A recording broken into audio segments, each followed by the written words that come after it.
ngomong, silakan. Ada juga bisa juga dia diagonal gitu, diagonal kiri dan diagonal kanan gitu. Jadi dia seimbang gitu ya. Ada kalau kita lihat ada atas ada bawah gitu ya. Nah, inilah kadang-kadang yang beberapa itu digunakan oleh para terapis akupuntur.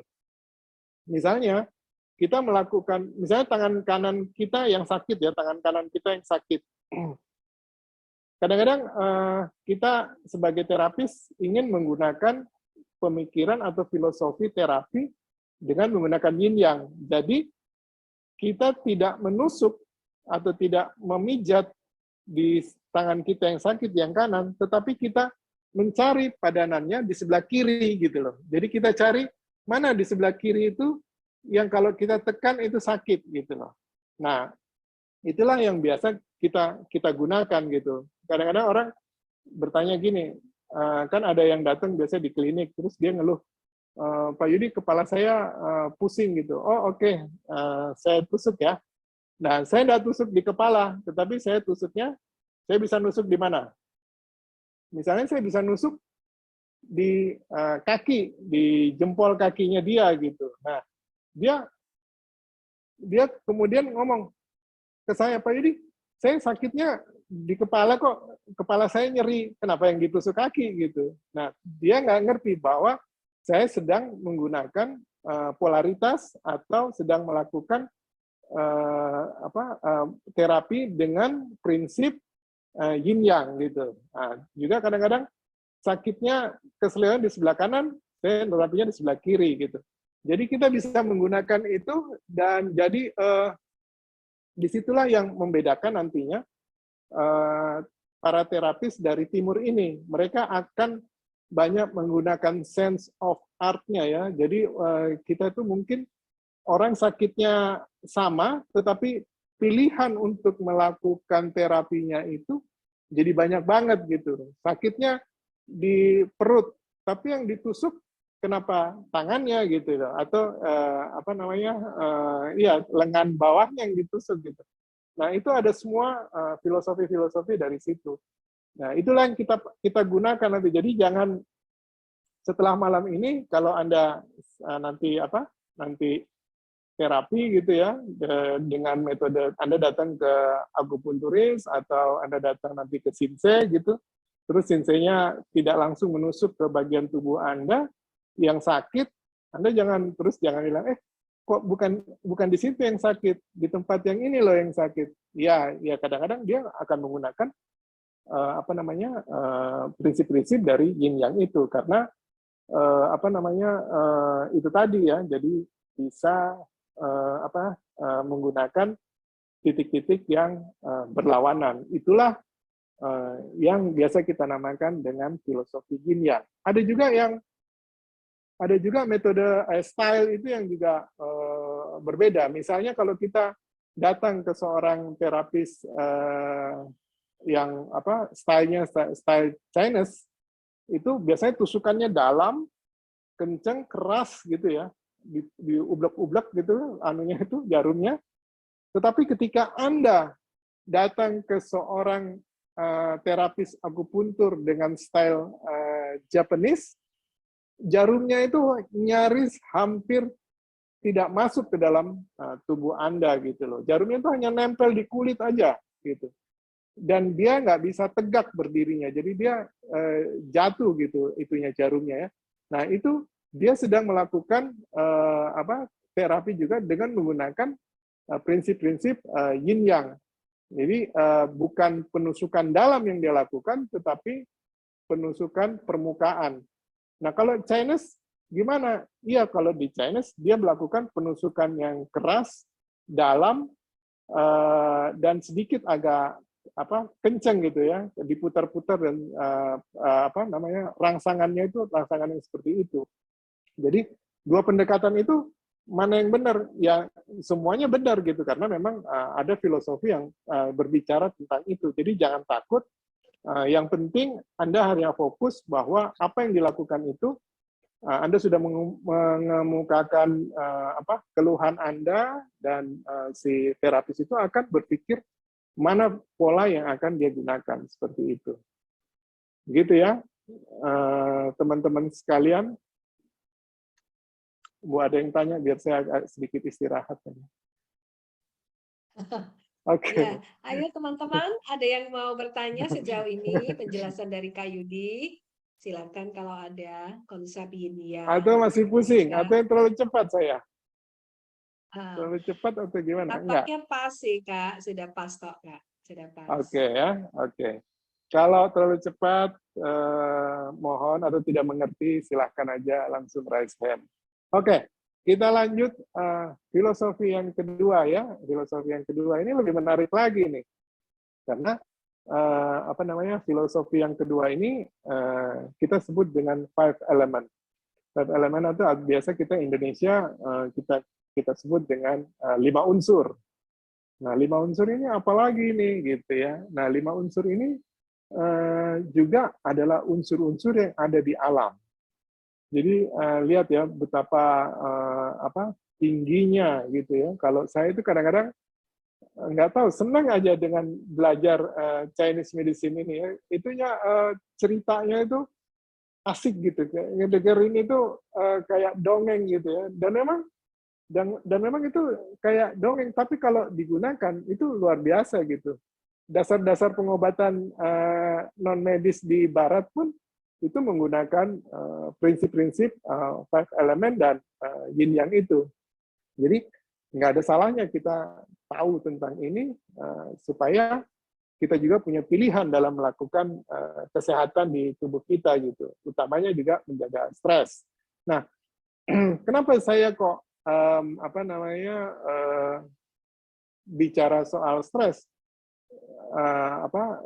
di dalam TCM ini? Ada nggak sih sebetulnya stres itu di dalam terapi timur itu ya, pengobatan timur itu? Sangat ada.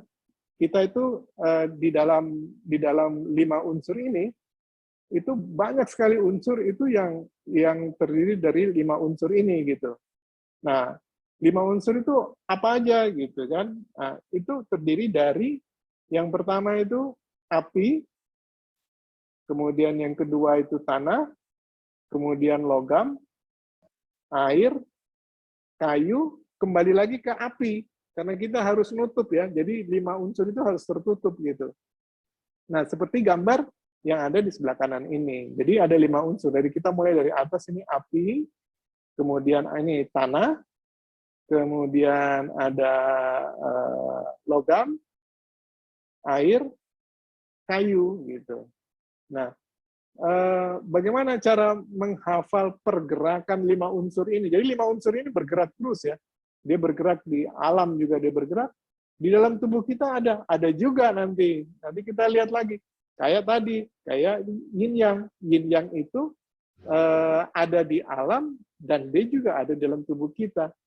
5 elemen atau 5 unsur ini ada di alam juga. Iya, ada di alam juga, tapi ada juga di dalam tubuh kita.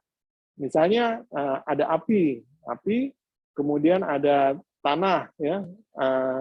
Gimana cara menghafal pergerakannya? Misalnya kayu. Kayu itu dibakar oleh api. Nah, kayunya menjadi abu kan, menjadi tanah. Nah, tanah itu masuk ke dalam menjadi logam atau menjadi unsur-unsur kimia seperti air, H2O, ya, kemudian ada yang lain, besi apa segala macam, itu adalah mineral. Kemudian dari situ muncul air karena dari unsur-unsur kimia itu menjadi air, H2O. Dari air dia menyuburkan tanah, tumbuh, kemudian kayu, dan kembali lagi menjadi api.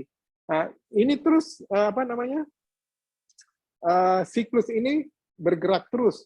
Dia terus-menerus 24 jam dia bergerak. Nah, di alam semesta, di tubuh kita ada juga nggak? Ya ada juga. Gitu. Apa aja yang ada di tubuh kita? Nah, masing-masing unsur ini juga melambangkan organ-organ di dalam tubuh kita. Misalnya, untuk organ api itu ada unsur-unsur yin-nya dulu. Jadi di tubuh kita ini ada organnya itu adalah organ yin dan organ yang. Organ yin itu ya dengan unsur api itu adalah perikardium dan jantung. Jadi kalau jantung, perikardium itu apanya? Perikardium itu adalah otot yang membungkus jantung gitu. Nah, kemudian setelah itu ada di bawahnya organ yin-nya dari tanah itu adalah limpa.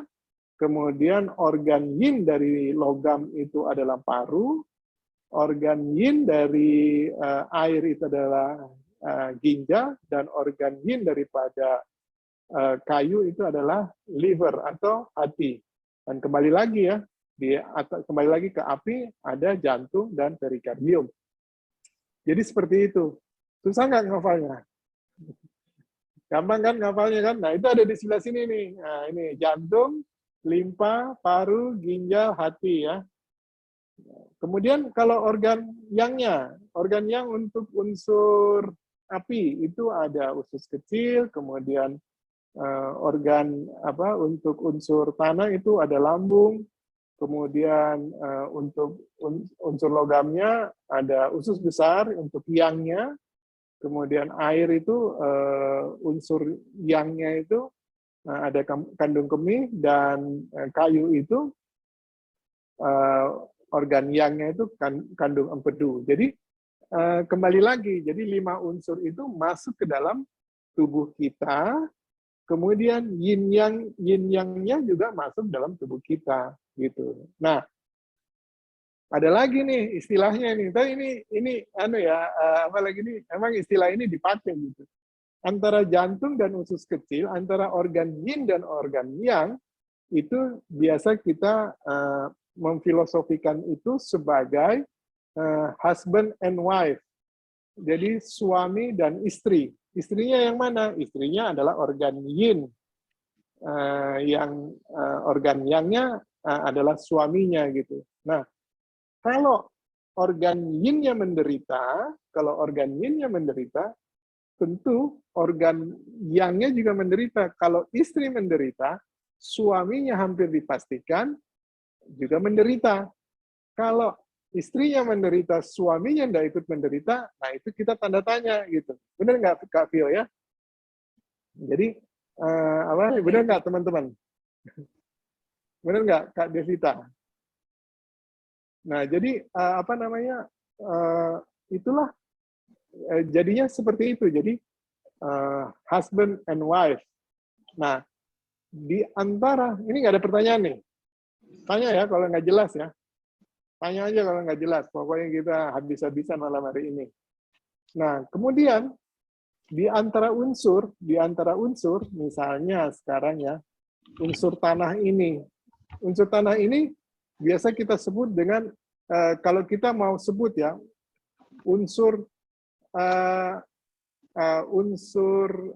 ibu dari tanah, unsur ibu dari tanah itu adalah unsur api.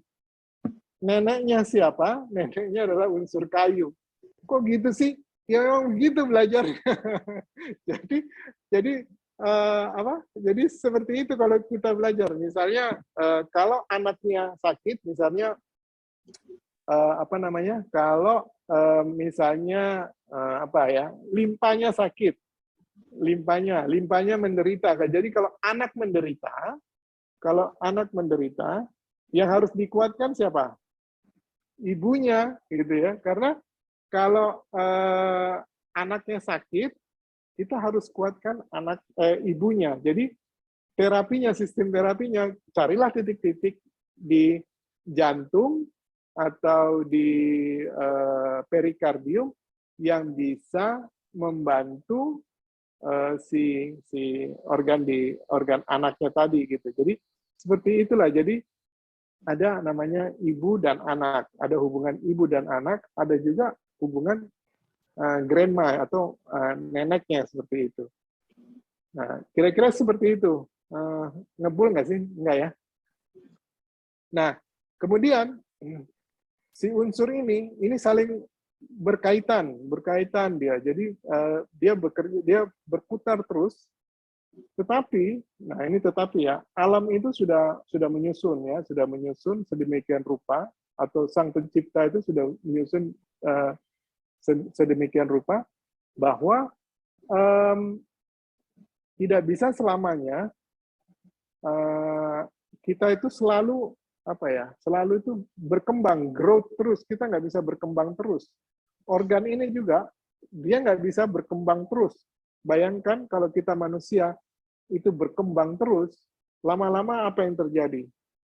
Bumi ini akan penuh gitu, akan susah orang makan, susah orang cari tempat tinggal gitu ya.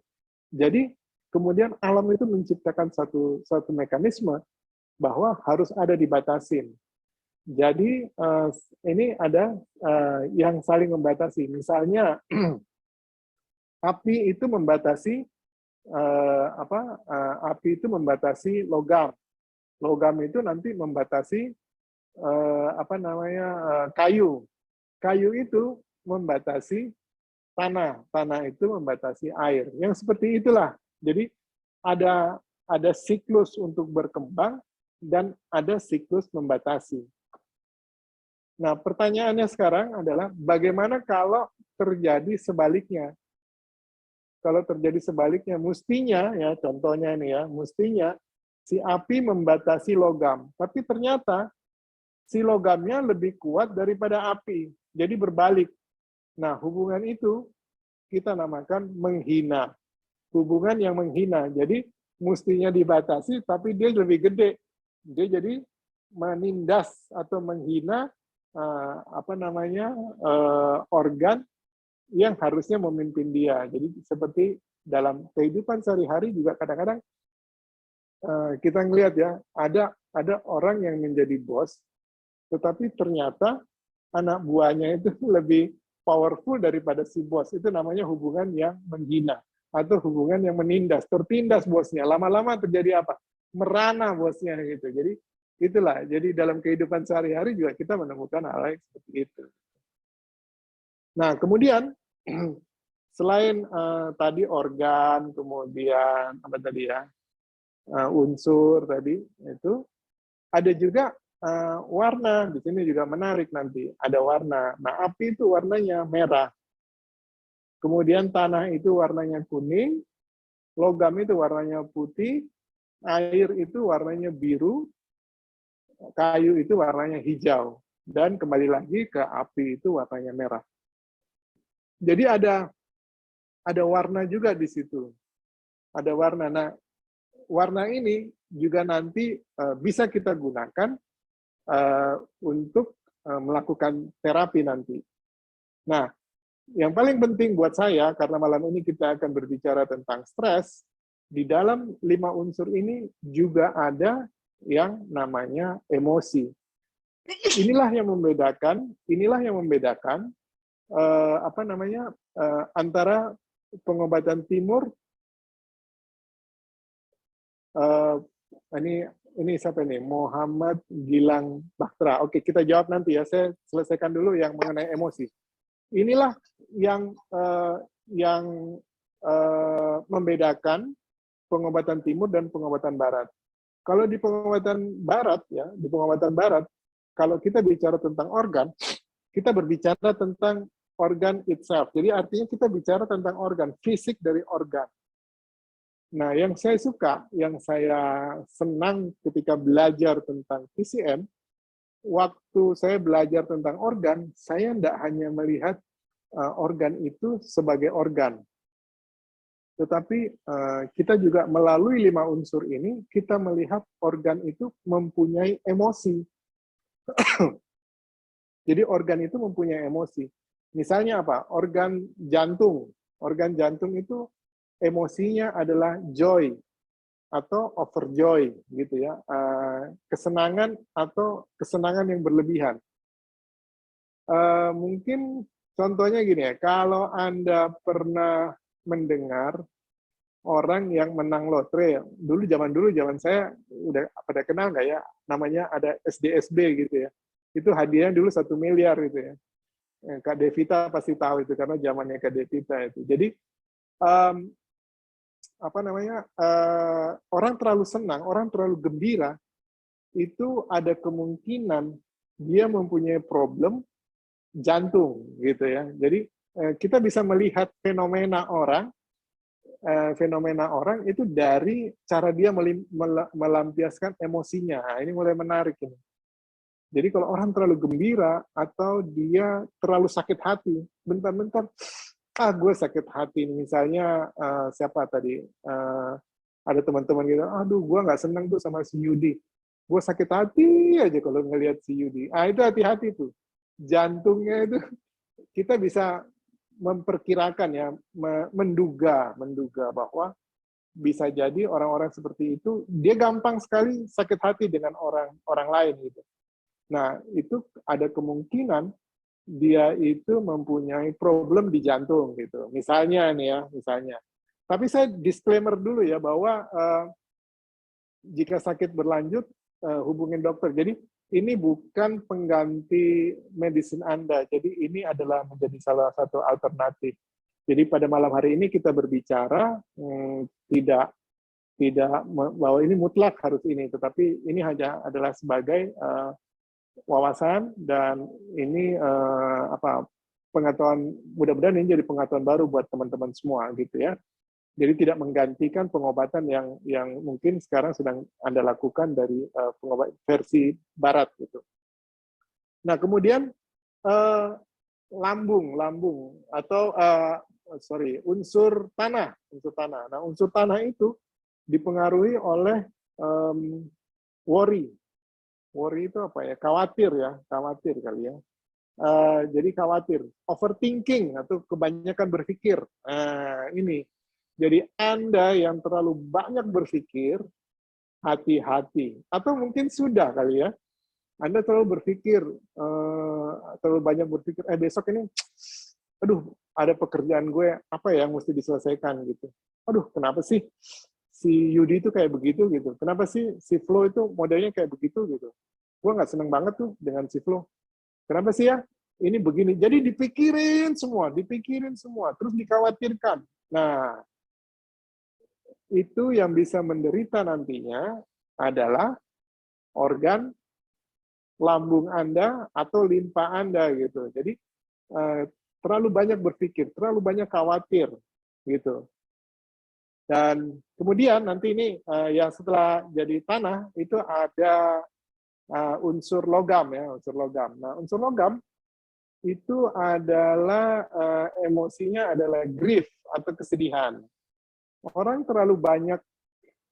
terlalu banyak sedih, melo, ya dulu ada klien saya itu kalau sudah mendekati sore ya, sudah mendekati maghrib gitu ya, kan itu kelabu begitu ya, dia mulai tuh ada rasa-rasa nggak enak di yang dirasakan di badannya dia, dan dia rasanya pengen menangis gitu. Jadi dia nggak bisa tuh lihat warna-warna yang kelabu gitu ya.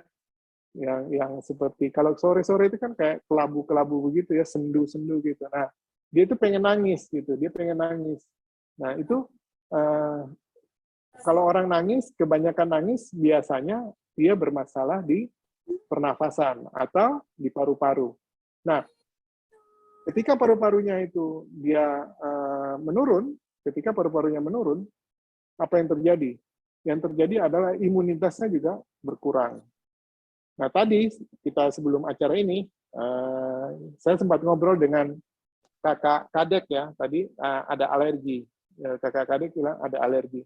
Nah, biasanya kalau di dalam TCM atau akupuntur, alergi itu menandakan bahwa imun kita lagi rendah. Imun rendah, itu ada problem di paru. Jadi, kalau kita perlu menanyakan lebih lanjut ke Kak Kadek, apakah ada kesedihan yang dirasakan? Ada cerita apa tentang kesedihan gitu ya? Nah, itu kita bisa tanya itu. Jadi kita bisa mulai melakukan terapi dengan menggunakan 5 unsur ini gitu. Itu ya. Nanti kita coba explore lebih jauh lagi nanti sebentar. Kemudian unsur air, unsur air. Nah, unsur air ini terbalik dari unsur api. Anda lihat ya, kalau api itu dia selalu ke atas. Nggak ada api itu ke bawah. Benar nggak sih? Jadi, api itu selalu jalannya tuh ke atas. Nggak ada api yang jalannya ke bawah.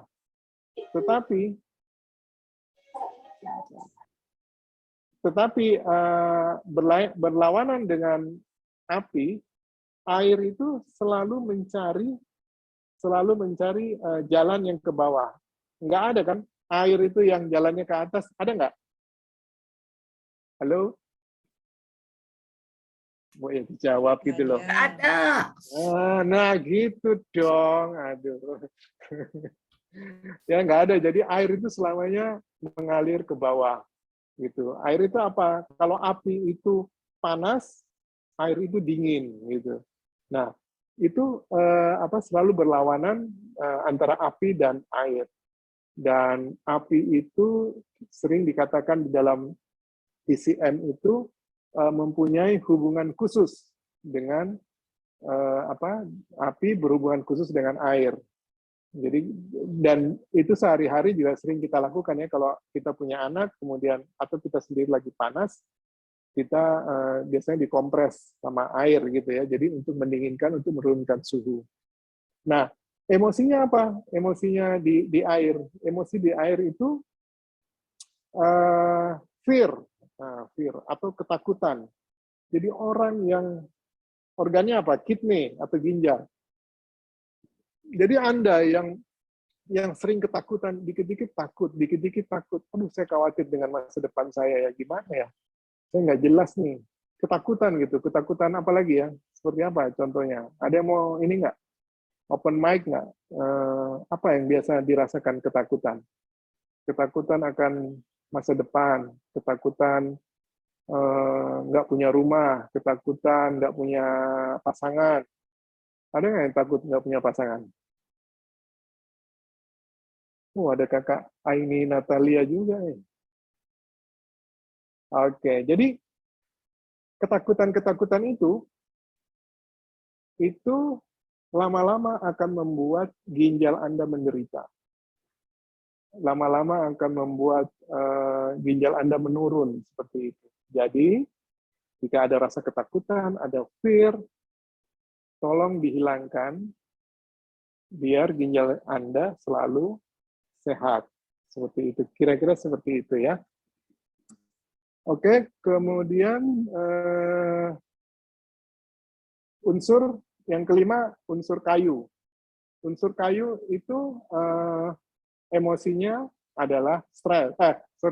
Unsur kayu itu emosinya adalah angry atau marah. Nah, orang yang sering marah-marah itu livernya itu lama-kelamaan akan menurun. Jadi mulai sekarang, kalau Anda mulai marah-marah, Anda mulai ingat ini 5 unsur ini. Anda akan, Anda jangan marah, karena kalau Anda marah, liver Anda itu akan menurun fungsinya gitu. Kalau liver menurun fungsinya, menurut kedokteran Barat, apa yang terjadi? Ya, jadinya kolesterolnya naik, gula darahnya naik, ya.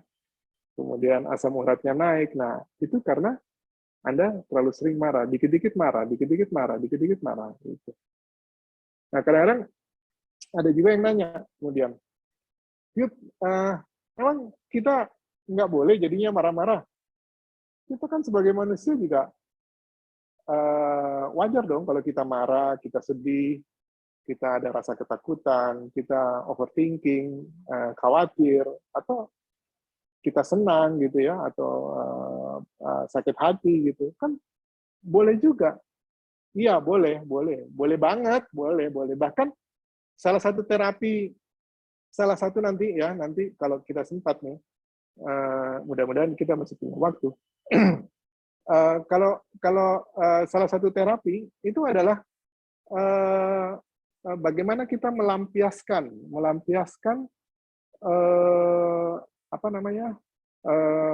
mengeluarkan stres kita dengan cara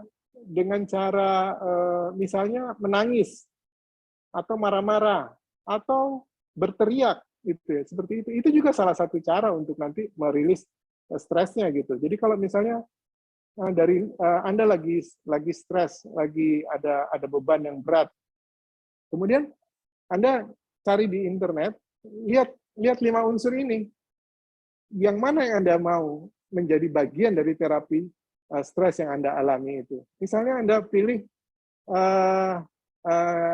unsur api gitu ya, unsur api.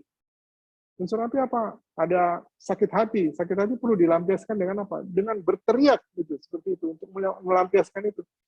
Boleh nggak? Boleh, sangat boleh gitu. Nah, bagusnya di mana? Bagusnya saran saya Anda pergi ke Ancol. Kan Ancol itu ada laut tuh. Nah, di laut situ Anda berteriak, Anda lampiaskan semua.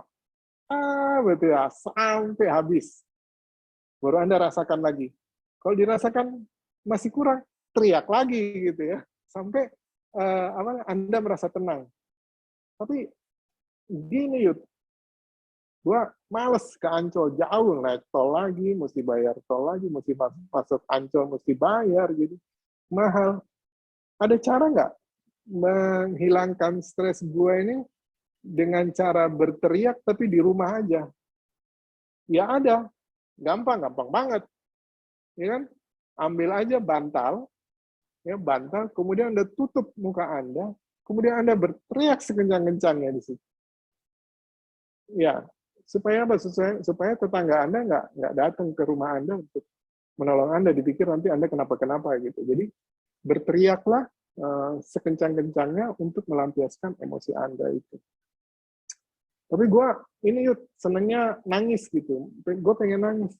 Ya udah, cari ruangan sepi, tutup, kunci, Anda nangis. Mungkin dengan nangis itu paru-paru Anda menjadi lebih terbuka. Oksigen akan lebih banyak masuk seperti itu. Jadi jadi bagian daripada yang tadi itu adalah merupakan emosi, itu bisa juga menjadi bagian daripada terapi gitu. Gitu, teman-teman semua. Adakah pertanyaan Anda? Kak Yudi, ada beberapa pertanyaan ini Kak Yudi. Oh, oke. Saya bacakan ya. Nah, ya. yang pertama ini dari Kak Bambang Aryo Gunawan. Kak Yudi, kalau dikaitkan dengan metode pengobatan lain, misalnya bekam, apakah yin yang ini ada hubungannya atau bisa dikaitkan dengan yin yang ini? Atau masing-masing berdiri sendiri konsepnya? Gitu Kak pertanyaannya. Oke. Ada seorang sahabat saya, seorang dokter, mungkin kalau praktisi bekam mungkin tahu ya, namanya Dr. Ali Ridho. Dia menulis sebuah buku yang bagus menurut saya, namanya Bekam Sinergi. Nah, di Bekam Sinergi itu, jadi bekam itu sebetulnya kan begini kan, kita harus melihat kearifan dari sebuah pengobatan. Bagaimana sih pengobatan itu lahir gitu? Cara pengobatan itu lahir. Misalnya bekam itu kan mengeluarkan darah ya, mengeluarkan darah. Dia lahir di tanah Arab. Anda tahu kan tanah Arab itu orangnya seperti apa, atau environment-nya seperti apa, panas, kemudian makanannya mereka itu kambing, daging gitu ya, yang protein dan segala macam. Itu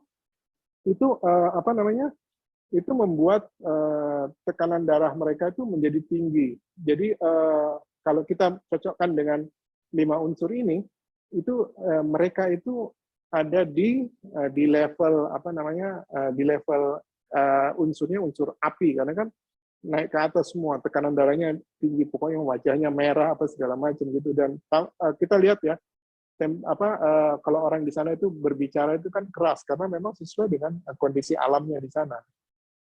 Nah, bekam itu yang keras itu tentu terapinya adalah mengeluarkan darah. Benar, kan mengeluarkan darah. Jadi tekanan darah yang terlalu tinggi itu kalau kita mengeluarkan, ini tentunya gini ya, tentu kalau saya bicara seperti ini, itu Anda adalah seorang terapis yang terlatih gitu ya, bukan Anda terapi yang baru belajar gitu, tapi yang sering Anda sudah selalu melakukan ini dan Anda tersertifikasi untuk itu, Anda bisa lakukan ini. Jadi ketika melakukan bekam itu juga harus hati-hati. jangan sampai orang yang yin, orang yang lemah kondisinya yin, misalnya dia berada tadi kan bekam itu kan ada di atas ya, kira-kira di api gitu. Terus kemudian orangnya lagi dalam posisi di air gitu, dia di bawah gitu.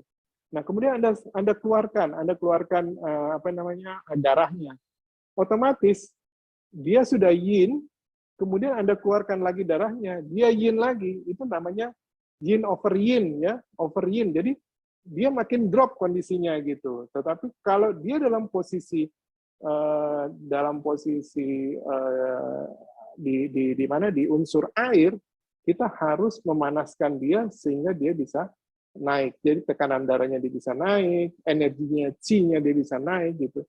Jadi tentu ini bisa dikaitkan dengan bekam dan memang ini menjadi kalau dibaca di bukunya Dr. Ali Ridho itu bisa dijadikan salah satu metode untuk melakukan analisis kepada pasien sebelum kita melakukan atau klien ya sebelum kita melakukan terapi. Seperti itu Kak Tio. Gitu. Oke, Ada lagi? Kak Yudi, thank you. Ada lagi pertanyaan berikutnya Kak Yudi. Dari Pak Muhammad Gilang. Pak Yudi izin bertanya, berarti misalnya yang bermasalah lambung, maka yang harus diperbaiki atau di-maintain usus halus ya? Karena kalau tidak nanti dari lambung, efeknya juga akan ke pencernaan atau usus besar. Begitu Pak pertanyaan dari Kak Muhammad Gilang. Iya, betul. Jadi kita harus kalau lambungnya bermasalah, usus besarnya harus kita lihat. Tapi di dalam di lambung sendiri ada dua kemungkinan juga. Apakah di dalam lambung itu memang lambung bermasalah, tapi bermasalah itu dalam posisi yang atau dalam posisi yin. Jadi memang analisisnya panjang ini. Kalau dia dalam posisi yang, misalnya ada kan kadang-kadang kita ngerasa kalau kita habis makan yang pedas-pedas itu ya, pedas-pedas, lambung kita jadi panas gitu ya. Nah, kalau lambung kita jadi panas, apa yang harus kita lakukan? Kita harus mencari titik air yang ada di usus kecil, karena itu adalah ibunya, dan kita kuatkan unsur air yang ada di usus kecil. Ini agak teknis, tapi kira-kira begitu. Jadi kalau anaknya sakit, anak itu kita anggap sekarang adalah lambung di mana di unsur tanah. Jadi kita menterapi ibunya yang juga di unsur api, seperti itu. Gitu, Mas Bambang ya, Kakak Bambang. Iya. Oke, Iya. ada lagi? Oke. Pertanyaan lain. Tadi Kak Prapti menanyakan cara merilis ketakutan bagaimana Pak, gitu. Dari Kak Prapti. Oh, memang sedang ketakutan apa, gitu ya? Sedang ketakutan apa, gitu. Ya, oke, itu pertanyaan disimpan dulu ya. Nanti kita apalagi kita lihat di slide selanjutnya, baru kita bahas nanti. Ya, Mbak Prapti ya. Terima kasih untuk pertanyaannya, kakak-kakak yang hebat-hebat ini. Oke, dua pertanyaan. Ada lagi pertanyaan? Oke, jadi nanti di slide berikutnya akan ada ya, Kak ya, kita explore ya. Nah, kakak yang lain, apakah ada pertanyaan lagi? Mau langsung buka mic juga boleh loh. Iya, ayo buka mic. Ada?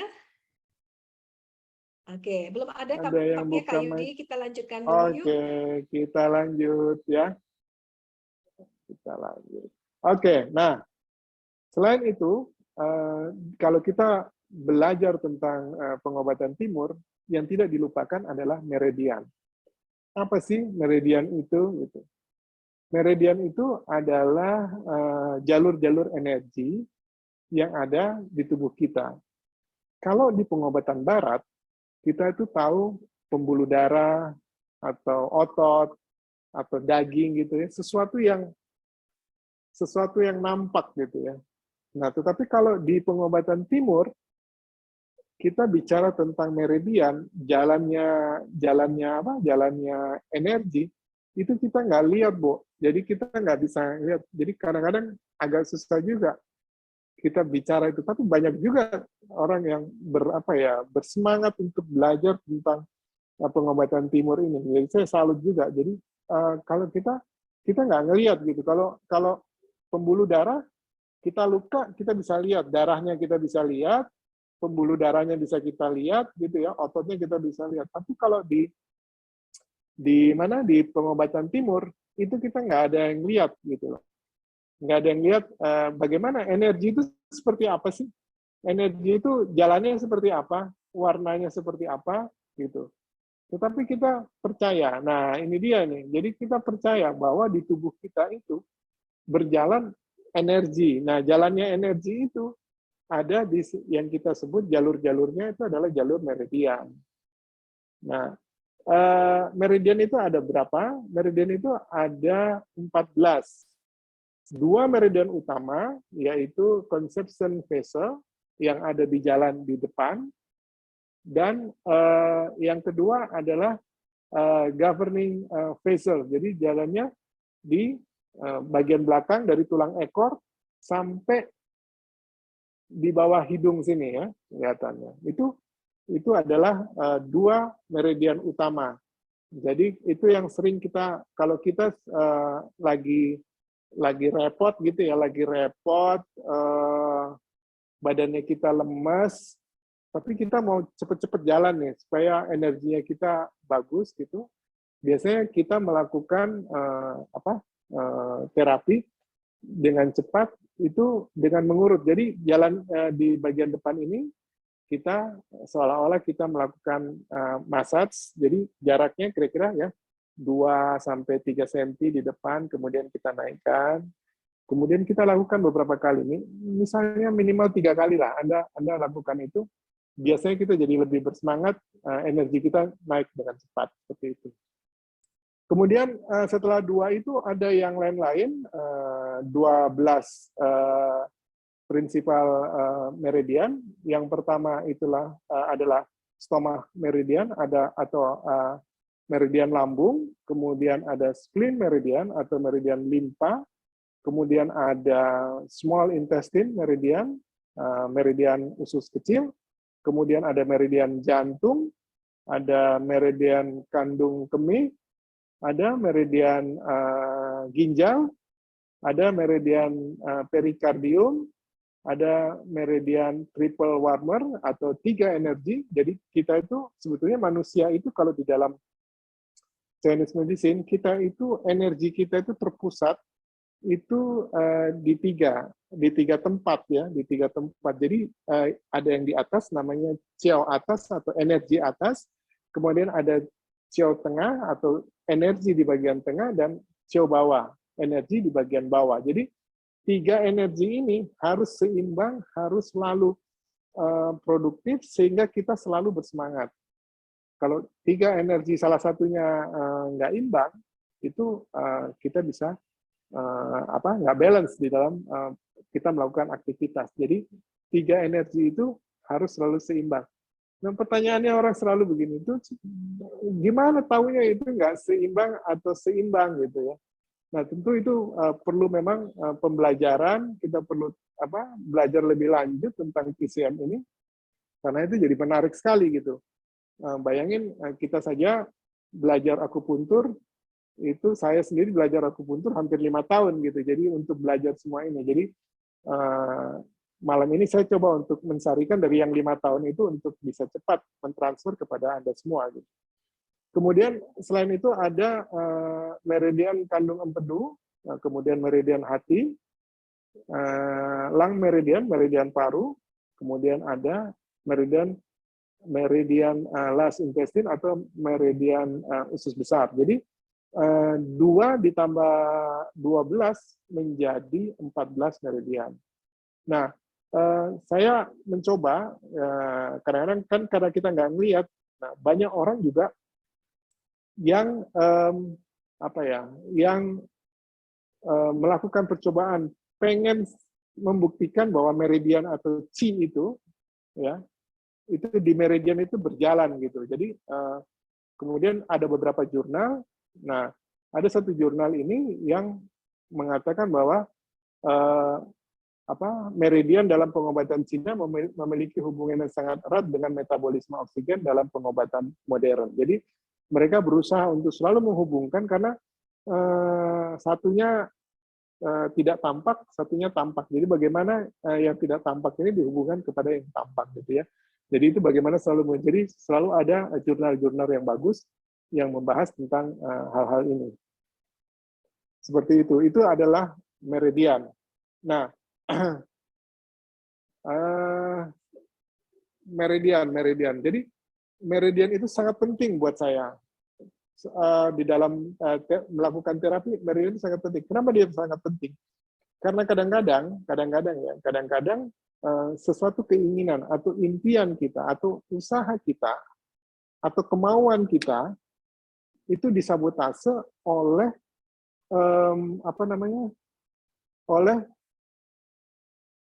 oleh tubuh kita sendiri atau oleh meridian kita sendiri gitu loh. Jadi kadang-kadang kita punya keinginan, kita punya satu cita-cita, kita punya satu tujuan gitu. Tapi kalau meridiannya kita ada yang tersumbat atau lagi ada yang macet, itu bisa menghambat apa yang menjadi keinginan kita seperti itu. Jadi itu ya perlunya kita merawat meridian ini supaya perjalanan energi itu menjadi lancar dan apa yang kita inginkan itu bisa tercapai seperti itu.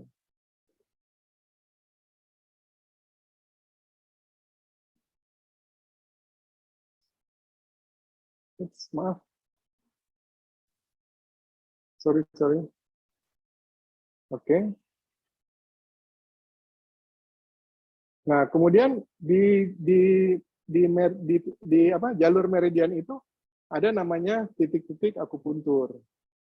Titik akupuntur itu kurang lebih jumlahnya itu 365. Dia itu hampir sama jumlahnya dengan hari. Wow, banyak sekali ya.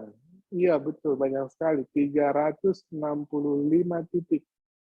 Apakah semuanya harus dihafal? Sampai sekarang saya juga nggak hafal gitu.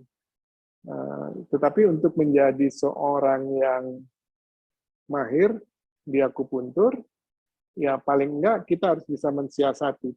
Memang tidak ada 365 titik, tetapi tidak semua titik kita gunakan di dalam akupuntur. Banyak titik-titik yang hanya itu saja yang kita gunakan karena sistem meridian di dalam tubuh kita itu bersambung satu dengan yang lain. Itu dengan memencet satu titik itu akan terkoneksi dengan jaringan meridian yang lain karena dia seperti net, jadi seperti jala seperti itu gitu ya. Itu titik. Nah, titik-titik akupuntur itu adanya di atas jalur meridian. Pertanyaannya sekarang, kadang-kadang ada orang tanya gini, kenapa titik akupuntur itu ada di situ? Nah, itu juga yang menjadi selalu pertanyaan saya. Bagaimana orang dulu itu menentukan titik akupuntur ini ada di situ gitu. Itu susah pembahasannya, saya juga sudah cari ke beberapa buku. Dulu katanya itu kayak seperti orang bisa melihat jalur-jalur energi dan mereka menentukan titik-titik akupuntur itu di situ. Gitu. Jadi kita tinggal terima saja sekarang. Kita kalau bahas itu bisa nggak selesai nanti 3 hari 3 malam gitu. Seperti itu. Sampai sini ada pertanyaan? Belum ada pertanyaan yang baru, Kak Yudi. Hanya tadi Kak Prapti ada menjawab pertanyaan Kak Yudi. Tadi Kak Yudi nanya, Kak Prapti kan takut apa ya? Nah ini ada dijelaskan. Takut usaha ke depan kurang sesuai harapan Kak Yudi. Gitu. Ada lagi teman-teman pertanyaan yang lain? Silakan kalau ada. Iya, ada lagi apa? Biar pertanyaan yang paling bodoh juga, yang rasanya paling bodoh banget, paling konyol, nggak apa-apa ya ditanyakan ya. Karena di sini kita malam penuh dengan rileks, santai. pokoknya dilepas semua stresnya gitu ya. Oke, kalau nggak ada kita lanjut aja Kak Vio ya. Silakan, Oke, nanti baik. saya jawab itu ya. Kita nanti bisa ini ya Kak Prati ya. Nah, nanti kita bisa jelaskan itu. Nah, tentu kemudian menjadi pertanyaan gitu ya. Waktu ilmu ini banyak, ilmu ini juga berkembang loh di Barat, di Amerika gitu ya. Kenapa kok ilmu ini bisa diterima di sana gitu? Padahal kan di sana orangnya orang-orang yang logik gitu ya. Nah, kenapa? Nah, ini saya selalu kalau mau memulai masuk ke dalam bahasan ke Barat, itu saya mulai dengan gambar Om Einstein ini ya. Karena kalau ada orang mau protes, saya selalu bilang jangan protes ke saya, protes ke Om Einstein gitu ya. Kalau Anda mau protes, protes ke dia. Saya cuma membawakan ininya aja, hasil tulisannya aja. Jadi Om Einstein itu mengatakan bahwa everything is energy, is vibration, is frequency gitu. Jadi semua yang ada ini sebetulnya adalah energi atau vibrasi atau frekuensi gitu. Jadi itu sejalan dengan apa yang sudah dikemukakan, apa yang sudah ditemukan oleh leluhur-leluhur orang-orang Tionghoa itu 4.000 tahun yang lalu seperti itu. Jadi mereka bicara soal energi dan nggak tahu kalau Einstein itu tahun berapa ya dia baru bisa membuktikan bahwa everything is energy. Jadi semua itu energi, semua itu vibrasi. Kita itu bervibrasi. Kita bervibrasi. Emosi juga itu vibrasi. Kemudian rumah vibrasi, uang vibrasi. Apalagi sebut aja lah, mobil vibrasi. Itu dia adalah sebetulnya kalau dilihat lebih dalam, dia adalah frekuensi. Dia adalah energi. Kalau dia energi dan saya energi, kalau saya mau sebuah mobil, ada satu keinginan nggak ya? Saya harus mencocokkan energi saya dengan energi apa yang saya impikan gitu loh. Misalnya, saya pengen, kadang-kadang orang ngomong gini, saya pengen duit gitu loh. Seperti orang menyetel radio, apakah frekuensi Anda dengan frekuensi si uang itu matching apa enggak gitu loh. Jangan-jangan Anda energinya nggak matching, makanya duitnya nggak datang-datang seperti itu. Jadi Anda harus menyetel frekuensi Anda dengan frekuensi uang itu menjadi satu. Karena uang juga energi.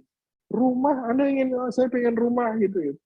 Jadi saya pengen rumah gitu. Ya, coba di setel deh frekuensi dirimu dengan frekuensi rumah itu bisa senada atau bisa selaras seperti kita menyetel radio. Misalnya kita pengen menyetel radio Delta FM gitu ya. Ya kita harus cari berapa sih frekuensinya si radio itu. Kenapa kita pengen mendengarkan Delta FM itu seperti apa gitu. Kita setel frekuensinya sehingga akhirnya antara frekuensi kita dengan frekuensinya Delta FM itu menjadi sama dan kita bisa mendengarkan dengan baik lagu-lagu yang diputar di radio tersebut gitu. Jadi masuk di dunia barat yang logik dengan Einstein yang mengatakan bahwa everything is energy. Seperti itu ya. Nah, ini bagaimana caranya kita belajar akupuntur. Nah, ada satu yang saya belajar juga ya, bahwa bisa nggak sih saya nusuk Kak Vio yang ada di Tangerang sana, di Karawaci ya, di Karawaci, dengan saya kan ada di Rawamangun, Kak Vio ada di Tangerang, gitu ya. Jadi bisa nggak saya tusuk Kak Vio yang ada di Karawaci sana? Sebenarnya bisa, dan saya belajar ini juga dari bule yang dari Barat, dari Amerika. Dia ngajarinnya seperti ini, dan saya punya sertifikat untuk distant healing gitu ya. Kita menggunakan titik-titik akupuntur yang ada di boneka, kita tusuk yang bisa resonan atau bertemu frekuensinya itu dengan orang yang jauh gitu. Jadi sangat dimungkinkan untuk melakukan distant healing menggunakan boneka. Tetapi di Amerika ini tidak boleh karena ada aturan di Amerika yang tidak membolehkan ini karena dianggap biasanya kalau saya lakukan ini orang langsung bilang, wih, voodoo, voodoo, voodoo gitu ya. Padahal sebenarnya itu sesuatu yang positif gitu kalau kita menggunakan untuk yang positif, tetapi akan menjadi negatif pada saat kita menggunakannya untuk negatif. Tetapi percayalah bahwa selalu ada karma. Jadi karma itu akan berakibat kepada Anda jika Anda menggunakan itu untuk hal-hal negatif. Misalnya saya menusuk satu titik akupuntur di boneka dengan maksud negatif, misalnya supaya orang yang saya arahkan ini kesehatannya menurun atau energinya bocor dari titik akupuntur tersebut. Itu bisa saja kita lakukan itu. Kan tadi dengan konsep everything is energy, seperti itu. Jadi melakukan terapi jarak jauh sangat dimungkinkan dengan menggunakan filosofi yang diberikan oleh Om Einstein tadi bahwa everything is energy. Tetapi kemudian untuk memperlunak itu kita menggunakan namanya palu ya. Jadi kita mengetuk. Jadi seperti orang EFT, dia diketuk bukan ditusuk seperti itu. Begitu. Ada yang tertarik untuk belajar tusuk jarum via boneka? Nanti silakan hubungin Integra ya. Kita bikin kelasnya. Bukan voodoo ya, Kak ya? Kenapa? Kenapa, Kak? Kenapa, Kak Tio? Bukan voodoo ya? Bukan Suroget, voodoo. suroget.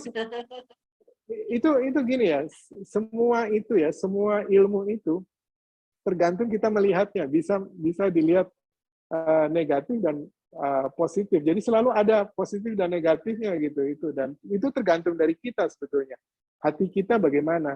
Kalau hati kita positif, ya pasti jadinya positif. Tapi kalau kita maunya negatif, ya negatif. Bukan metodenya. Metodenya mah nggak ada salahnya. Yang salah itu selalu pikiran manusianya. Begitu menurut saya sih. Gitu. Nah, saya menampilkan gambar dua hemisfer atau dua belahan otak ini karena kadang kita masih menggunakan otak kiri untuk belajar pengobatan timur gitu. Jadi kita tidak bisa mencampur antara kiri dan kanan gitu dalam belajar kita. Kalau pada malam hari ini, kalau selama ini mungkin Anda tahu bahwa pengobatan itu menggunakan logik yang ada di kiri, saya membawa Anda pada malam hari ini untuk mencoba masuk ke otak kanan yang penuh dengan kreativitas, intuisi, kemudian seni, feeling, dan imajinasi. Jadi Anda misalnya tadi ya, kalau saya bilang tadi distant healing itu kalau Anda berpikir secara logik menggunakan otak kiri, Anda pasti bilang nggak bisa. Pasti nggak bisa. Pasti Anda dihantam oleh otak kiri Anda, oleh tembok-tembok yang ada dalam diri Anda untuk mengatakan itu nggak bisa. Orang itu kalau di terapi itu mesti dipegang, mesti dikasih obat dan segala macam seperti itu. Tetapi cobalah untuk sementara waktu ini kita meletakkan itu dulu. Kita mencoba untuk membuka diri, melihat satu kreativitas yang seperti tadi saya katakan bahwa di penggunaan pengobatan timur itu banyak hal-hal yang tidak kita lihat, tetapi hasilnya sangat powerful. Bahkan sekarang itu sudah banyak dilakukan di dunia barat seperti itu. Gitu ya teman-teman ya. Jadi pada malam hari ini bukan artinya otak kanan itu lebih baik daripada otak kiri. Alangkah baiknya kalau Anda bisa menggunakan dua belahan otak ini secara bersamaan karena dua-duanya itu diberikan oleh Sang Pencipta kita gitu. Jadi kalau kita pakai dua-duanya itu sangat powerful sekali gitu. Tetapi malam ini karena kita sudah sering menggunakan otak kiri, kita coba pada malam hari ini untuk masuk ke dalam penggunaan otak kanan, gitu ya. Karena macam-macam ada kreativitas. Jadi kita masuk di integra itu kita belajar ada seni kartu, ada intuisi. Kemudian malam ini kita belajar juga tentang nanti kita lihat terapi warna dan yang seperti itu, yang feeling, ya perasaan. Gitu. Begitu teman-teman ya. Nah, kemudian bagaimana ilmu yang tadi dari timur itu bisa diterima di barat. Nah, kalau orang di barat itu kan selalu ingin ada buktinya enggak. Jadi ilmu yang tadinya kanan, ya tadi istilahnya pakai kanan, perasaan, feeling, intuisi tadi itu ya, harus dibawa ke barat dan kemudian di sana itu buktikan dong seperti apa, benar nggak seperti itu gitu. Nah, kemudian lahirlah ada satu ilmu yang namanya muscle check atau kinesiologi. Jadi untuk membuktikan, kita untuk ngetes tadi mungkin saya itu punya keinginan ini gitu, tetapi saya tidak dapat keinginan itu. Apakah ada dari meridian saya yang mensabotase sehingga saya tidak mendapatkan keinginan itu? Terus kalau memang ada, bagaimana kita ngetesnya? Nah, dengan ilmu kinesiologi ini, nanti kita bisa melakukan tes-tes itu, mencek meridian mana yang mendukung dan meridian mana yang mensabotase atau menolak Anda untuk mendapatkan tujuan yang Anda inginkan itu. Dan itu seperti electricity ya, kayak seperti lampu gitu. Jadi tes ini, muscle check ini seperti lampu, dia berlaku on atau off. Jadi kita bisa tes, kita cek di masing-masing meridian, yang mana yang on, yang mana yang off gitu. Seperti itu kira-kira. Nah, bagaimana kalau ingin merasakan? Tentu kalau Anda ingin merasakan, Anda bisa kembali lagi menghubungi Inkonco, membuat janji, nanti kita bisa cek apa yang menjadi goal Anda dan mana dari meridian itu yang yang mensupport atau yang mensabotase. Oke. Ada pertanyaan sampai sini? Ada? Bagusnya saya minta 1 menit untuk minum dulu, boleh kan? Silakan Kak Yudi. Oke. Sambil kalau ada pertanyaan ya, monggo. Ya, siap. Kakak-kakak, kalau ada pertanyaan, monggo Kak. Sebelum kita diajak praktek ini sama Kak Yudi. Oke, mungkin sambil menunggu Kak Yudi, saya sharingkan ini aja ya, informasi. Oh, tapi Kak Yudi sudah balik. Cepat sekali ini, flash ya. Oke, Kak Yudi nggak silakan apa. dilanjutkan. Kalau gitu, kalau Kak Vio mau ini dulu,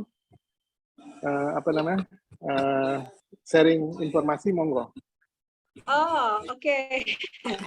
Ini aja, mungkin ini aja Kak, saya share infonya nanti aja setelah Kak Yudi aja. Ini ada pertanyaan nih Kak, dari Kak Kadex. Sejauh mana mengulik isu yang dimiliki? Kak Kadex boleh dilengkapi pertanyaannya mungkin Kak, maksudnya seperti apa? Kak Yudi, maaf, boleh Kak Kadek, maaf, boleh buka mic saja untuk melengkapi pertanyaannya, maksudnya seperti apa? Silakan Kak Kadek. Iya, tadi kan dijelasin sama Kak Yudi bahwa, oh iya ini mungkin ada masalah kesedihan gitu ya. Apakah sampai detail banget masalahnya tuh sampai apa, sedihnya akan hal apa, sampai sejauh mana, sedalam apa, gitu. Oke. Ini seperti tadi yang kita obrolin ya. Kalau sekarang saya susah sih karena ini di publik silahkan aja nanti Kadek untuk mau menjawab apa enggak gitu ya. Silahkan aja. Kalau saya tanya tentang Kadek tentang sedih, apa yang langsung muncul nggak usah dipikir ya, apa yang langsung muncul terbersit di pikiran atau di bayang-bayang imajinasinya Kadek kalau saya tanya tentang sedih. Alone dan lonely. Alone dan lonely. Oke. Nah, itu yang membuat tadi kan Kadek ngomong soal apa namanya tadi itu? Apa tadi itu? Alergi ya? Iya. Alergi. Nah, alone dan lonely itulah yang harus dirilis. Nah, itu kan sesuai dengan tema kita pada malam hari ini kan, pahami stresmu, rasakan dan rilis. Jadi itu yang dirasakan sama Kadek gitu ya. Dan itu bukan dari saya, karena saya cuma mencoba untuk mengeluarkan dan yakinlah bahwa tubuh Anda tahu apa yang akan terjadi pada diri Anda dan bagaimana cara merilis itu gitu. Gitu Kadek. Kita mau teruskan atau gimana? Jadi Kadek bersedia untuk diwawancara lebih lanjut? Ya, silakan. Oke. Kira-kira kalau bicara alone dan lonely, apa yang membuat perasaan itu muncul? Mungkin karena saya ada isu father figure ya. Jadi Oke. dari kecil, justru dari dalam kandungan saya nggak ada sosok papa gitu kan. Ketemu hanya 3 kali seumur hidup saya gitu. Okay. Dengan saya tahunya ternyata ada latar belakang, oh papa seperti ini. Lalu saya dibesarkan dengan sosok figur mama yang otoriter dan militer. Jadi membuat saya itu keras dan kaku gitu. Jadi apa-apa saya harus sendiri, apa-apa harus berjuang. Lalu ketemu papa terakhir kalinya itu pas tahun 2017 untuk masalah perceraian mereka berdua. Gitu. Jadi tapi akhirnya yang membuat saya tuh kayak jadi kaku, emosinya keras kepala sama keras batin gitu kan. Pas dari psikiater, dari psikolog, beberapa psikolog pun mengatakan bahwa sosok figur ayah tuh nggak ada sama sekali di kehidupan saya. Gitu. Jadi ini berkaitan dengan relasi saya dengan lawan jenis juga, bahwa nggak ada laki-laki juga nggak apa-apa tuh, saya bisa survive hidup gitu. Itu yang termindset jadinya. Oke. Oke, terima kasih. Buat saya ini Kadek ini ya sangat inspiratif sekali karena malam hari ini mau sharing dan ini nggak banyak sebetulnya kalau yang saya temukan itu ya orang-orang seperti ini yang mau share itu nggak banyak, padahal ini kan banyak orang kan dan itu tidak ragu-ragu untuk di-share oleh Kadek. Kita kalau memang itu yang dirasakan, sebetulnya ada banyak sekali. Misalnya tadi ya, misalnya kita mau menggunakan teknik apa nih? Misalnya kita mau menggunakan, ini nggak perlu lah saya terusin ya, nanti kapan-kapan kalau Kadek pengen lebih dalam, lebih jauh, lebih ini, nanti bisa hubungin saya melalui Kak Vio atau Inkonco, nanti kita bisa ngobrol lah ya, lebih jauh. Kadek, tapi informasi yang Kadek kemukakan itu sudah cukup lah bahan kita untuk melakukan rilis emosi gitu. Waduh, ini ada grupnya tak Kak? Oke, nanti dibahas sama Kak Pio ya. Nah, itulah yang menjadi kita harus tahu sebetulnya kita memahami stresnya kita. Apa sih sebetulnya yang membuat kita stres ini? Gitu. Kemudian kita rasakan apa yang kita rasakan tadi ya, seperti Kadek sudah kemukakan tadi, alone and lonely gitu ya. Jadi sendiri dan kesepian. Meskipun tadi agak bertolak belakang, nggak apa-apa nggak ada laki-laki, tapi tapi dia sudah ngomong di depan ada kesepian gitu loh, ada kesendirian gitu. Nah, tentu itu yang dia rasakan. Nah, sekarang pertanyaannya, apakah mau dirilis? Ya kita kan sebagai terapis nggak bisa langsung, oh ya oke, dirilis. Belum tentu juga dia mau dirilis gitu. Kita harus tanyakan kembali, apakah Anda mau masalah ini dirilis atau tidak gitu loh. Karena kalau dia nggak mau dirilis, ya nggak apa-apa juga. Kalau dia tidak terganggu, dia bisa hidup sendiri, dan dia merasa nyaman dengan kondisi itu, ya nggak apa-apa juga gitu. Nah, kita harus sebagai terapis, emotional healer, atau katakanlah sebagai mental health coach, itu akan tanyakan lagi, kita harus tanya lagi, mau dirilis nggak ininya? Gitu. Nah, kalau mau dirilis, kita bisa misalnya menggunakan tadi metode yin yang ya, metode yin yang ya tadi, metode dua polaritas yang berbeda. Misalnya tadi ada alone and lonely ya, kesendirian. Nah, polaritas yang berseberangan dengan alone-nya adalah apa? Ini pura-pura aja, Kadek ya. Kira-kira itu pura-pura aja kita mau merilis perasaan yang tadi itu gitu. Kalau kira-kira saya nanya ya, Kadek, di seberang sana, di seberangnya lonely dan alone, itu ada apa yang di sebelah sana? Yang berlawanan. Ada ceria, cheerful. Oke, apa lagi? Aktif. Oke, apa lagi? Semangat. Oke.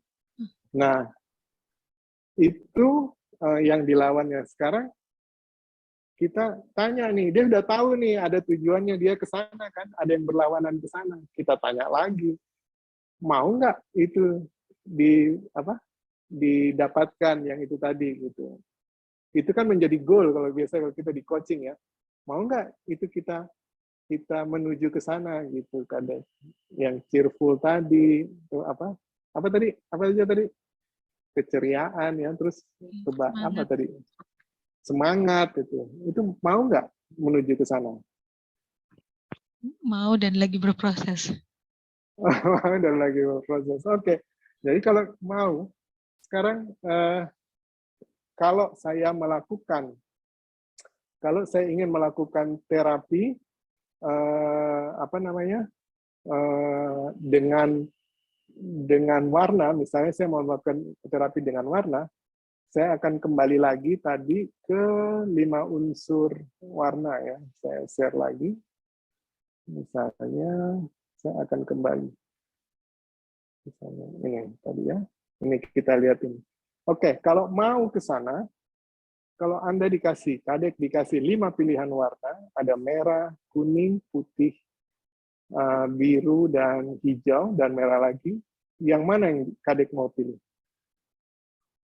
Sebenarnya saya suka banget warna biru. Oke. Sebenarnya. Tapi sekarang itu mencoba untuk menyukai warna hijau. Oke. Kenapa kok suka warna hijau? Kayak feeling hijau tuh akan tren di 2022. Jadi itu kayak saya jarang punya warna hijau, kebanyakan warna biru pakaiannya, dan suka biru karena laut, tapi hijau ini enggak gitu. Tapi enggak, hijau tuh juga bagus dengan pepohonan, warna hijau tenang gitu. Jadi mungkin hijau kali. Hijau ya, oke. Nah, apa arti warna hijau buat Kadek? Alam, nature. Alam, apalagi nature, oke. Connected. Oke, connected, good. Grounded. Oke, apalagi? Grounded, oke. Jadi setiap hari itu selalu mencoba untuk connect sama lingkungan. Oke, ya. Oke, nah saran saya, warna hijau itu bisa didapat di mana? Atau unsur kayu itu bisa dapat di mana? Ketika jalan-jalan, Ketika jalan-jalan. ya di trotoar itu kan di trotoar di jalanan Oke. yang jalan Oke. kaki itu kan biasanya ada pohon-pohon gitu. Terus habis itu unsur kayu mungkin apa ya, meja mungkin, rumah, Oke. terus apa ya, peralatan kantor yang ada unsur-unsur kayunya mungkin.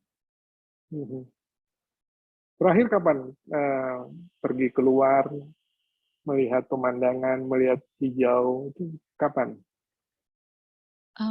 Untungnya di tempat tinggal itu masih ada pohon, masih bisa lihat hijau-hijau, jadi tiap hari untungnya masih bisa lihat itu. Oke, good. Jadi besok pagi sambil ngelihat, sambil apa lagi tuh, bahwa saya mencapai tujuan saya dengan cara menyerap semua energi hijau yang ada di luar, yang ada di kayu-kayuan, yang ada di pohon-pohon yang kehijauan itu, untuk menuju ke goal yang kita tadi, yang ada di, kan tadi mau pergi kan dari lonely, alone, menuju ke cheerful dan segala macamnya tadi, bersemangat. Itu kalau Anda mau pindah ke sana, Anda harus lebih banyak lagi menyerap energi-energi itu gitu. Oke. Gitu. Ya. Dan kalau kita lihat, ini juga bukan kebetulan. Di hijau itu ada wind, ada angin. Jadi sebetulnya, dan hijau itu berlawanan dengan, kalau kita ngelihat ya, hijau itu dia disupport oleh, lihat ya, ini kelihatan nggak tanda yang saya gerakkan ini? Kelihatan Kak. Ya, jadi tadi itu paru itu harus menghubungkan atau membesarkan si logam itu, harus mensupport kayu supaya kayunya menjadi tumbuh gitu. Dia kan ini nih, lihat nih ya, ininya ya, dia mensupport. Jadi untuk melakukan terapi dirimu tadi itu, tadi yang apa namanya, alergi dan segala macam, caranya hanya gampang. Perbanyak aja pergi keluar, kemudian melihat hijau. Hijau itu nggak hanya soal pohon, tetapi mungkin tadi baju-baju hijau yang Anda perlukan itu sekarang dipakai, atau bukan hijau ini ya, seluruh baju jadi hijau gitu, enggak, tapi mungkin banyak ada corak, tapi ada warna-warna hijau yang mendominasi, yang seperti itu. Dan movement, kalau di hijau itu movement, selalu bergerak. Saya yakin nanti kapan-kapan kita kontak lagi sebulan, kalau Anda rajin lakukan ini, saya yakin alergi itu, kita akan dengar bahwa alergi itu akan hilang dari tubuhnya Kadek gitu. Amin. Thank you Kak Yudi. Oke ya, terima kasih loh ya, udah mau volunteer malam hari ini. Gitu. Nah, itulah teman-teman tadi ya, kira-kira seperti itu yang kita bisa lakukan terapi itu. Masih ada pertanyaan nggak ya di chat? Tampaknya belum ada Kak Yudi, silakan dilanjut. Oke. Ya, tadi jadi kita tadi sampai di sini ya, sampai di sini, sampai di simple exercise. Nah, saya mau begini, stop share. Tadi gambar ini kita sudah lihat ya, tadi ya ada gambar. Nah, bagaimana kita merasakan stres kita? Kita merasakan stres kita, dan nantinya tahu bahwa stres itu sudah rilis apa enggak gitu. Yang sederhana sekali adalah dengan cara kita menggerakkan leher kita. Jadi pertama sekali, tapi jangan coba Anda jangan digerakkan dulu, lihat dulu gerakan saya. Setelah itu baru kita bisa lakukan secara bersama-sama. Yang pertama, kita usahakan kosongkan pikiran, kemudian kita gerakkan leher kita sebenarnya ke kanan, pelan aja sambil kita rasakan ke kiri, ya, ke atas, ke bawah. Jadi kita ingat seberapa ininya dia, seberapa longgarnya dia, gitu ya, seberapa longgarnya dia. Kemudian kita memikirkan, misalnya ada sesuatu ya, ada mungkin ada pekerjaan kita, atau problem kita yang rasanya itu membebani kita gitu, membebani kita. Nah, kita coba lagi tarik pikiran itu ke dalam diri kita. Kemudian kita gerakkan kembali ke kanan, pelan, kita rasakan, dan ke kiri. Nah, pada saat kita menggerakkan ke kiri, ini rasanya ada yang tertahan. Tidak semudah tadi menggerakkan tadi. Jadi berarti ada rasa tertahan akibat stres itu di sebelah kiri dari tubuh kita gitu. Kemudian tadi bisa juga kita rasakan ke atas dengan masih memikirkan stres kita, rasanya gimana? Mungkin tadinya bisa sampai di belakang, sekarang udah tertahan kita. Kemudian kita kembali lagi, kita coba ke bawah. Ke bawah nggak ada masalah. Jadi yang ada masalah adalah lihat ke kirinya dan lihat ke atasnya. Nah, kemudian kita catat, kemudian kita mau melakukan terapinya seperti apa. Misalnya tadi kita menggunakan terapi 5 unsur tadi, misalnya dari warna itu, warna mana yang kita pilih untuk menjadi warna terapi kita. Misalnya kita maunya warna biru, ya udah kita coba cari warna biru, kita bayangkan warna biru atau kita lihat warna biru, kemudian setelah itu kita kembali lagi, kita gerakkan dia. Biasanya ininya akan lebih longgar, ya, akan lebih longgar, kemudian ke atasnya lebih longgar. Jadi kalau itu menjadi bagian daripada terapi Anda harus banyak melihat warna biru. Simple seperti itu yang bisa kita lakukan, cara yang sederhana. Oke, sekarang apakah kita siap untuk melakukan exercise ini? Siap, Kak. Oke, yang lain mana dong? Siap nggak? Siap. Ada nggak? Yang mana yang siap? Aduh, yang siap nggak nyala ini anunya nih, apa namanya? Siap. Kameranya. Nah, oke, sekarang kita siap ya, kita relax, kita mulai. Gerakannya nggak usah cepat-cepat, dinikmatin. Dinikmati, yang pertama tidak dikasih beban ya, kita nggak kasih beban dia. Kita coba sekarang ya, dengar aba-aba dari saya, ke kanan, pelan. Oke. Ke kiri. Oke, nggak ada beban. Oke, kembali ke depan, ke atas. Oke, ke bawah. Oke, ya kembali lagi ke tengah. Nah, sekarang coba Anda